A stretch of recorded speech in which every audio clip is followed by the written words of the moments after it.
Hey everyone, welcome back to the channel and Happy New Year. If you're new here, my name is Kevin and I like to talk about movies, specifically stuff that's on Blu-ray and 4K UHD. So since this is my first video for 2021, I wanted to do something quick, simple, and just talk about a few recent pickups I grabbed during Christmas time into this new year.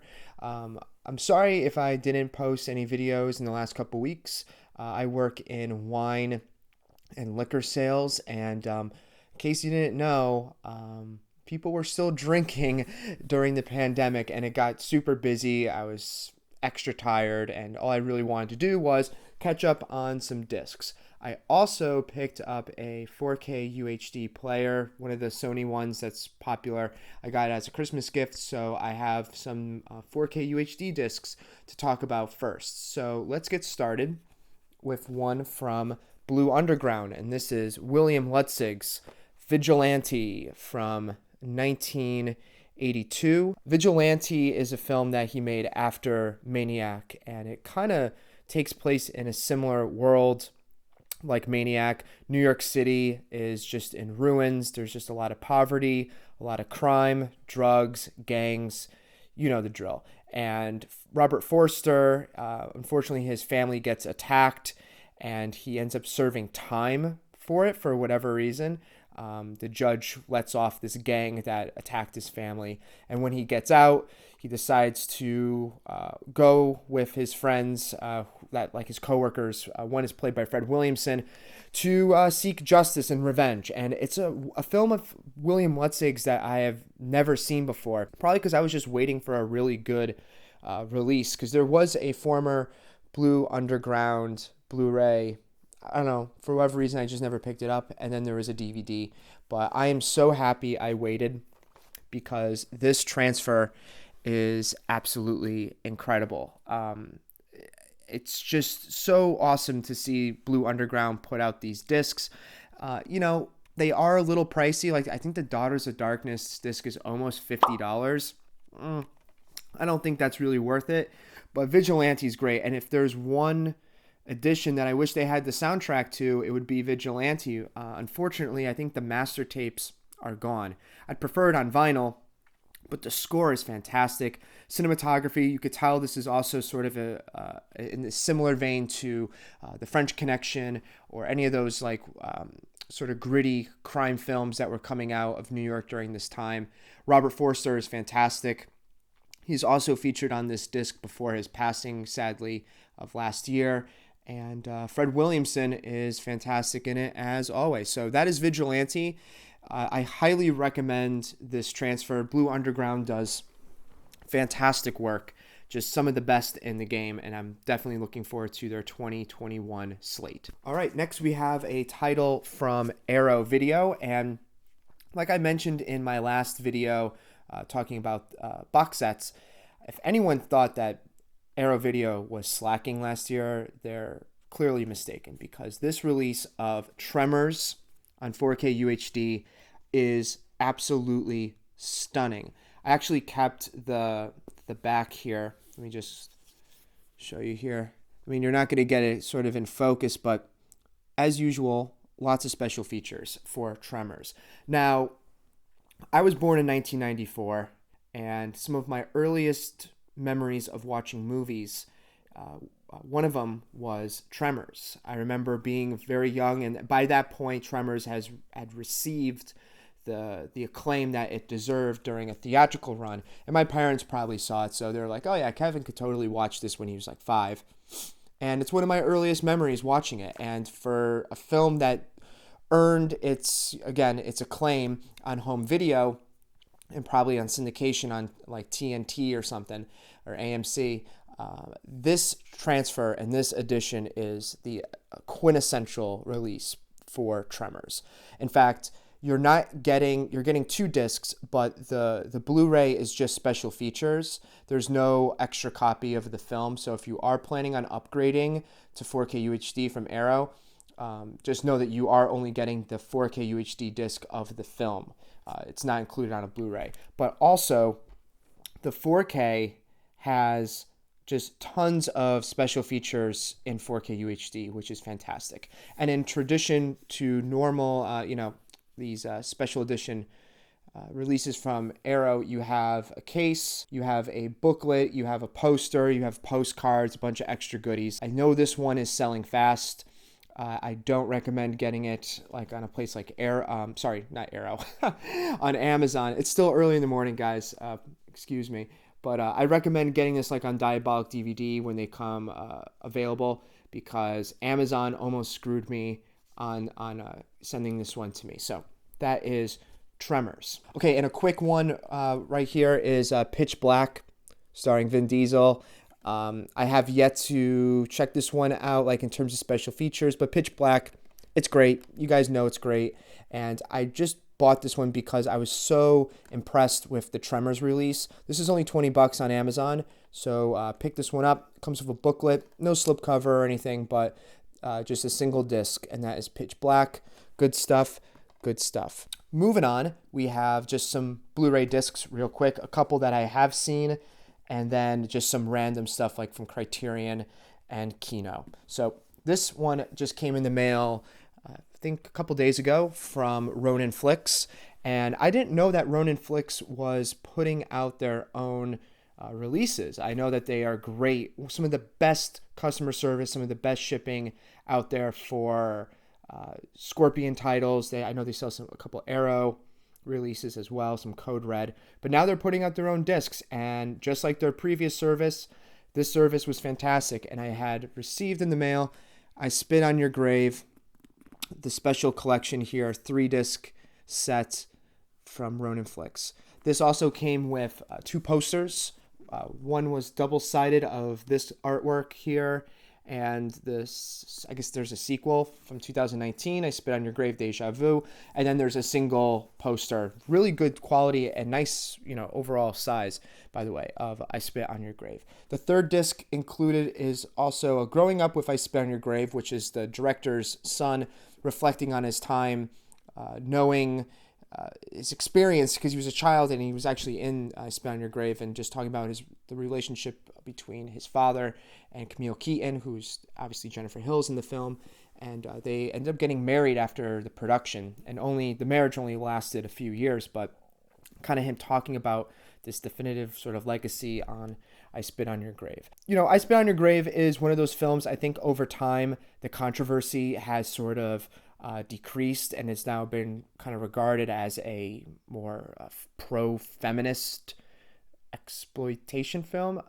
I remember seeing it back in high school. I had the Millennium Films DVD, and I remember like, okay, this is a fine film, this is a good film. But after revisiting it in this release by Ronin, I was very impressed. The transfer is fantastic. It's a new 4K scan from the original camera negative, and overall, I Spit on Your Grave, what can I say? It's one of the essential drive-in classics, exploitation, grindhouse, whatever you have when you saw this movie. But yeah, this is just a great release. If you are sort of hesitant to pick this one up, if you're a diehard fan, you are probably own it. Grab it regardless. If you are kind of iffy about sort of the sort of subject, rape, revenge, I spoke to many women in the past about the film who have seen it, and actually one prefer I Spit on Your Grave as the title, not Day of the Woman, which was originally meant to be called, but they actually really enjoy the film. So I Spit on Your Grave, I highly recommend. Now, one film that I don't recommend, this might be the first on the channel. I randomly picked this one up on Amazon for $20. Deep Star 6. Yeah, Sean S. Cunningham. This is from 1989, and man, I really wanted to love this one. It is a slow burner. It features plenty of actors that you are familiar with in a movie. I mean, Miguel Ferrer from RoboCop and Twin Peaks. He's fresh off of RoboCop in this one.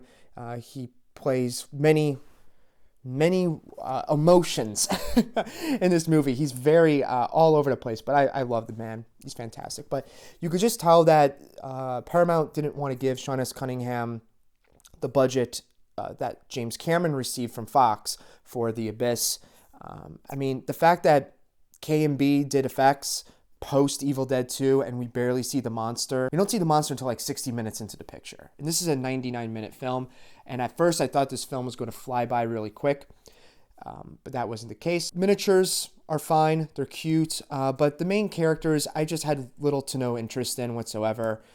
And spoiler alert, skip maybe 30 seconds. But the ending of the film is just a total ripoff of Cunningham's Friday the 13th. The creature comes out of the water, similar to Jason. And I laughed out loud when I caught that reference. And this was only 9 years, after Friday the 13th.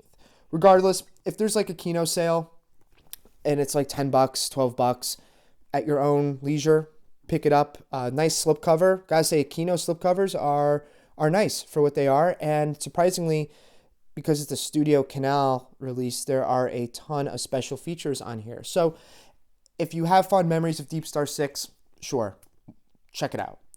Do I regret watching it? No. Do I wish more happened in the film? Yes. So that is Deep Star 6. And because I was disappointed in the Sean S. Cunningham, film Deep Star 6, I wanted to grab another film of his that was very cheap on Amazon and was recommended by Brian from Just the Discs. This is The New Kids, which I've never seen before. It was very cheap, no special features. It has that like VHS looking slipcover, but the cast is fantastic, and I'm probably going to watch this one tonight. Shannon Presby, Lori Loughlin, James Spader, Eddie Jones, Eric Stoltz, Tom Atkins. That's all I need to know. If Tom Atkins is in this, hell yeah. So that's The New Kids. This is from 1985, and it looks pretty interesting. Looks like my cup of tea, so highly recommend picking this one up for cheap if you are curious like myself. All right, now we have just 4 more titles that I'm not going to go into detail with. I just picked them up. I haven't watched these discs, but there's a couple that I've already seen. So these 2 I have seen. From Kino, we have Clint Eastwood's directorial debut. This is Play Misty for Me. It is, Jessica Walter, of course, from Arrested Development, is in this. And I've seen this once before. Clint Eastwood plays a sort of like a disc jockey, and this woman, played by just Misty, she's like, play Misty for me, this one song, and she becomes obsessive and whatnot. For a first feature, pretty solid from Clint Eastwood. It's also kind of crazy to think that this film is now celebrating its 50th anniversary, and the fact that Clint Eastwood has been directing movies for 5 decades is incredible. So that is Play Misty for Me. And then we have another Clint Eastwood film. And he directed this one? He did. This is High Plains Drifter, Western. As Edgar Wright said in a trailer from hell, almost like a pseudo-slasher film too, kind of the way Clint Eastwood sort of roams the valley here. But this one I haven't seen in some time now, like I normally say here. But fantastic cast. Score done by Dee Barton, who did Thunderbolt and Lightfoot. So that's great. Screenplay, Ernest Tiddley, The French Connection. And it was shot in CinemaScope by Bruce Sturgis from Dirty Harry. So all just high talent at this point in Eastwood's career. This is from 1973. Probably going to check this one out with my dad. And there's also a really great audio commentary by Alex Cox. So that in its own is worth picking up. And then lastly, we have 2 Criterion pickups. We have Agetsu. This was only $20 on Amazon. A lot of Criterions are still kind of cheap, so I picked this one up. This is by number 309. This is one of Martin Scorsese's favorite films, and also this predates Akira Kurosawa's like Seven Samurai. Like Akira Kurosawa considered Kenji Mizoguchi, I hope I pronounced that correctly, as a master in Japanese cinema. So this is considered one of the greatest films in all of Japanese cinema. So Agetsu from 1953, and it's only 97 minutes. So probably watch it after I edit this video. And then next We have a Michelangelo Antonioni film, Identification of a Woman, $15 on Amazon. Oh, you can see my rig here. The cover is very faint because it looks like sort of fog, but this is from 1982, and this has actually no special features. Holy cow! There's only a booklet and a theatrical trailer, so this is kind of a weak release. Maybe that's why it was $15, but regardless, I'm glad I picked it up. And also, I think in the mail, I'm getting the William S. Burroughs documentary that Criterion put out. I'm getting that in the mail any minute now. It's on its way. So yeah, that's another pickup. So there you have it. Those are just some brief pickups that I've had between December and early January. Thank you once again for watching my videos. It really means a lot to me. I want to get back in the grind and make some more videos for you guys. And once again, I hope you guys enjoy them. So until next time, have a good day, stay positive, and see you.